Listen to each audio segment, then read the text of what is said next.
The flashing red and blue lights lit up the quiet suburban street like a warning flare. Neighbors peeked through blinds.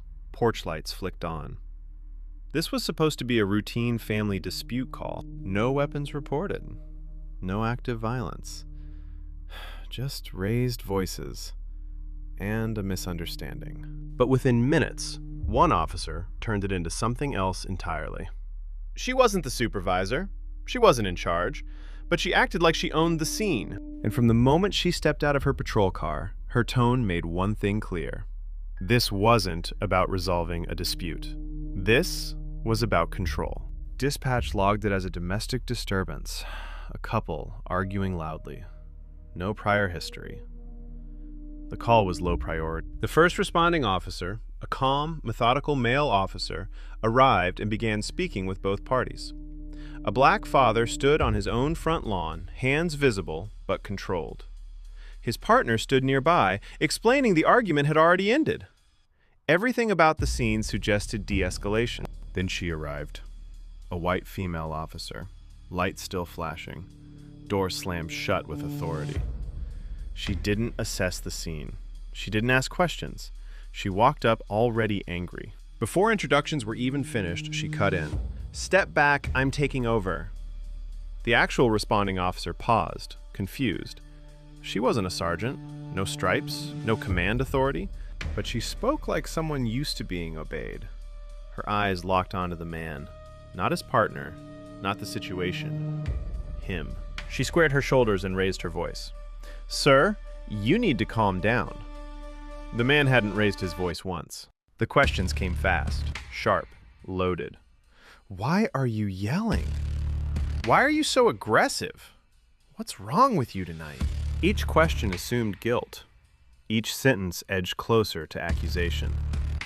When the man tried to explain, she interrupted. "Don't talk over me." But seconds later, she talked over him again. The tension wasn't mutual. It was manufactured. Her language changed. "You people always make things difficult. I'm tired of dealing with this behavior." The words hung in the air, heavy and unmistakable.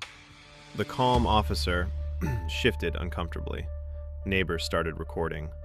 The man stayed composed, but his jaw tightened. "Ma'am, I'm not being aggressive. I'm standing on my own property." She stepped closer. "That's not your decision to make." She ordered him to step off his own lawn. He asked why. She placed her hand on her belt. "That's your last warning."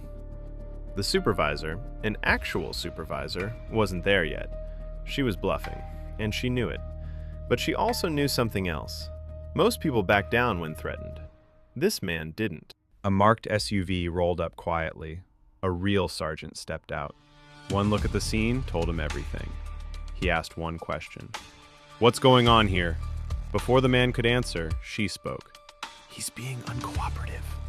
The body cam footage told a different story. The sergeant reviewed the footage on the spot, watched her interrupt, watched her escalate, watched her posture change the moment she saw who she was dealing with. He turned to the man. "Sir, you're free to go inside." Then he turned to her. "We'll talk." Her face changed. For the first time that night, she wasn't in control. The call ended without arrests. No charges, no justification for the aggression. But the footage didn't disappear. It surfaced days later. And when people saw it, the reaction was immediate. Because this wasn't a mistake. It wasn't stress. It wasn't confusion. It was bias. Authority doesn't come from a badge alone. It comes from restraint, from judgment, from knowing when not to assert power. That night, one officer forgot that, and a camera remembered everything. If stories like this matter to you, if accountability matters, stay tuned, because this wasn't an isolated incident, and it won't be the last. Click subscribe and like for justice.